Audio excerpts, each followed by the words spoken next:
அனைவருக்கும் வணக்கம்.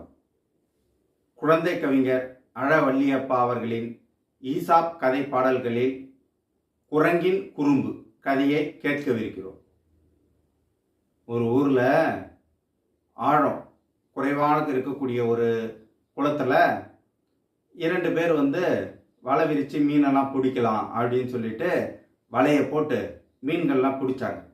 பிடிச்சிட்டு அவங்களுக்கு தேவையான அளவுக்கு மீன் கிடைச்சதுக்கப்புறம் அவங்க மீனெல்லாம் எடுத்துக்கிட்டு குளக்கரையில் வலையை காய வச்சுட்டு மீனை விற்கலாம்னு சொல்லிட்டு கிளம்பி போயிட்டாங்க.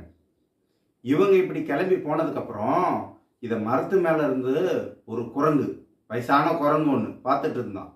ஆஹா, எவ்வளோ அருமையாக வலையை போட்டு மீன் பிடிக்கிறாங்க பாரு, நாமளும் வலையை போட்டு மீனை பிடிச்சி இந்த மீனெல்லாம் சாப்பிட்டு பார்த்தாதான் என்ன அப்படின்ட்டு இந்த குரங்குக்கு ஒரு ஆசை வந்து போச்சு. ஆசை அந்த கரையில் இருக்கக்கூடிய வலையை எடுத்துன்னு குளத்துல விரித்து போட்டுது. அதை விரித்து போட்டு மீனெல்லாம் மாட்டுறதுக்கு முன்னாடி அது வலையை ஒழுங்காக விரிக்க தெரியாமல் கை கால் தலை எல்லாமே இந்த வலையில் சிக்கிக்கிச்சு குரங்குக்கு. இந்த குரங்கு கை கால் எவ்வளோ உதச்சி பார்க்குது. அதால் கை காலில் வலையிலேருந்து மீட்டு எடுக்கவே முடியல. ரொம்ப கஷ்டப்பட்டு ஏதோ உதறிலாம் பார்க்குது. சரி இந்த தண்ணியிலே நம்ம இன்னைக்கே மூழ்கி சாவதான் போகிறோம்.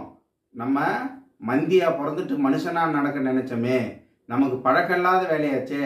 அவங்க தெரிஞ்ச வேலையை செஞ்சாங்க, நாம தெரிஞ்ச வேலையை செஞ்சோம், தெரியாத வேலைய செஞ்சோமே, இப்படி மாட்டிக்கிட்டோமே, இந்த குளத்துல சாக போறோமேன்னு சொல்லிட்டு இந்த குரங்கு ரொம்ப வருத்தப்பட்டுச்சான்.